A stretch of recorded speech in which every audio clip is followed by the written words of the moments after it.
வணக்கம் நண்பர்களே. இந்த வீடியோவில் திருவண்ணாமலை மாவட்டத்தில் அமைந்திருக்கக்கூடிய சம்பத்கிரி ஸ்ரீ லட்சுமி நரசிம்மர் திருக்கோவிலை பற்றி தான் பார்க்க போகிறோம். வாங்க பார்க்கலாம். நாளை என்பதே நரசிம்மருக்கு இல்லை என்பார்கள். வேண்டியவர்களுக்கு வேண்டிய கணத்திலேயே அருளும் பெருமாள் இவர். அப்படிப்பட்ட நரசிம்மமூர்த்தி கோவில் கொண்டிருக்கும் தலங்கள் அநேகம் உள்ளன. அவற்றில் மிகவும் சிறப்பான ஒன்று சம்பத்கிரி நரசிம்மர். திருவண்ணாமலை மாவட்டம் போலூரில் அமைந்துள்ளது சம்பத்கிரி. சம்பத்கிரியின் மலையடிவாரத்தில் வேணுகோபால சுவாமி திருக்கோவில் அமைந்துள்ளது. மலைக்கு மேலே நரசிம்மமூர்த்தி கோவில் கொண்டுள்ளார். அதிலும் சம்பத்கிரி நரசிம்மர் தனிச்சிறப்பானவர். குபேர சம்பத்துக்களை உடனே அருள்பவர். தொண்டை மண்டல பல்குன்ற கோட்டத்தின் போலூர் என்ற ஊர் சப்த ரிஷிகளில் ஒருவரான புலஸ்தியர் தவம் இருந்த தலம். அதனால் இது ஆதியில் புலஸ்தியபுரம் என்று அழைக்கப்பட்டது. போலூரின் மேற்கே அமைந்துள்ள மலையே சம்பத்கிரி. இங்கேதான் குபேரனுக்கு சகல சம்பத்துகளை வழங்கிய நரசிம்மர் அருள் புரிகிறார். இதனால் இந்த இடத்துக்கும் சம்பத்கிரி என்று பெயர் வந்ததாம். சம்பத் என்றால் செல்வம், கிரி என்றால் மலை என்று அர்த்தம். இதனாலே இந்த மலை அமைந்த ஊருக்கும் பொருளூர் என்று பெயராகி பின்னர் போலூர் என மருவியது என்றும் கூறப்படுகிறது. புராண தகவல்களின்படி இங்கே புலஸ்தியர் மற்றும் பௌலஸ்தியர் ஆகிய இரு ரிஷிகளும் தவம் இருந்தனர். இருவருக்கும் சேர்த்து ஒரு மாம்பழம் கிடைத்தது. அதை பங்கிடும் வேளையில் பௌலஸ்தியரின் 2 கைகளும் காயமானது. அப்போது திருமாலை அவர் வேண்ட இறைவனின் ஆணைப்படி 48 நாட்கள் சேயாற்றில் நீராடி சம்பத்கிரியை வலம் வந்து நரசிம்மரை வேண்டினாராம். ஒரு மண்டல நிறைவு நாளில் சேயாற்றில் மூழ்கி எழ காயத்தால் சிதைந்த கரங்கள் சரியாகின. அதே கரங்களில் ஸ்ரீ நரசிம்மர் சிலையும் கிடைத்தது. நரசிம்மமூர்த்தியின் ஆணைப்படி அச்சிலையை மலையடிவாரத்தில் பிரதிஷ்டை செய்தார் பௌலஸ்தியர்.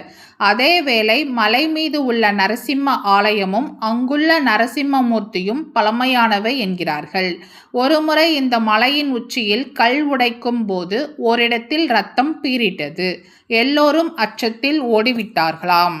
அன்று இரவே அந்த ஊரில் வாழ்ந்த மகான் ஒருவனின் கனவில் நரசிம்மர் தோன்றி இரத்தம் பீரிட்ட இடத்தில் தாம் லட்சுமி நரசிம்மராக எழுந்தருள உள்ளதை கூறினார். மக்கள் எல்லோரின் ஆதரவால் அங்கே நரசிம்மரின் ஆலயம் உருவானதாம். பல்லவர்கள், நடுநாட்டு அரசர்கள் உள்ளிட்ட பலரது ஆட்சி காலத்தில் இந்த ஆலயம் சிறப்புற்று விளங்கியதாக கூறப்படுகிறது. மேலும் விஜயநகர அரசர்கள் காலத்திலும் இந்த கோவிலுக்கு திருப்பணிகள் நடைபெற்று உள்ளன. குறிப்பாக விஜயநகர வம்சத்தைச் சேர்ந்த ஓக்கூர் சீனிவாசராவ் இக்கோவிலின் ஸ்ரீதேவி பூதேவி தாயார் சமேத நரசிம்மர் விக்கிரகத்தையும் செய்து அருளினார் என்கிறது தல வரலாறு.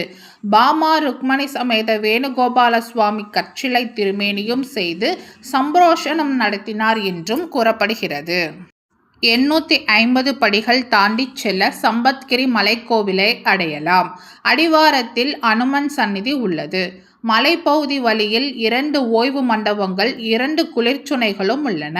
மலைக்கோவிலின் கருவறையில் தெற்கு பார்த்து சுயம்பு வடிவில் அருள் புரிகிறார் நரசிம்மர். அவர் முன்பு லட்சுமி நரசிம்மர் சிலை வடிவில் திகழ்கிறார்.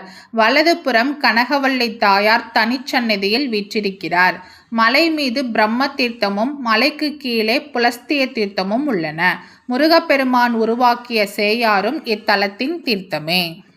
இந்த மலைக்கோவிலில் சுவாதி நட்சத்திர நாள், மாத பிறப்பு, ஏகாதசி, திருவோணம், புனர்பூசம், ரோகிணி, பஞ்சமி, சப்தமி ஆகிய நாட்களில் அதிகாலை திருமஞ்சனம் விசேஷமாக நடைபெறுகிறது. பிரதோஷ நாளில் சம்பத்கிரி லட்சுமி நரசிம்மருக்கு திருமஞ்சனம் செய்து வழிபடுவது இங்கு சிறப்பாக நடைபெறுகிறது. மேலும் தமிழ் வருட பிறப்பு படிவிழா, வைகாசி பிரம்மோற்சவம், கிருஷ்ண ஜெயந்தி, புரட்டாசி சனிக்கிழமைகள், மார்கழி விழாக்கள், வைகுண்ட ஏகாதசி போன்றவையும் விசேஷமாக கொண்டாடப்படுகின்றன. சித்ரா பௌர்ணமி அன்று தீர்த்தவாரி வைபவமும் நிகழ்கிறது. சம்பத்கிரி நரசிம்ம சுவாமிக்கு படைத்த பானக தீர்த்தத்தை பருகினால் நோய்கள் யாவும் நீங்கும் என்பது நம்பிக்கை. வாய்ப்பிருக்கும் பக்தர்கள் ஒருமுறை சம்பத்கிரி சென்று நரசிம்மமூர்த்தியை தரிசித்து வாருங்கள். நோய்கள் தீர்ந்து ஆரோக்கியம் ஆரோக்கிய வாழ்வு வாழ்வீர்கள். இந்த வீடியோ உங்களுக்கு பிடிச்சிருந்தால் லைக் பண்ணுங்க, ஷேர் பண்ணுங்க, சப்ஸ்கிரைப் பண்ணுங்க. மறக்காம அடுத்து எந்த கோவிலை பற்றி பார்க்கலான்றதை கமெண்ட்ல சொல்லுங்க. நன்றி மக்களே.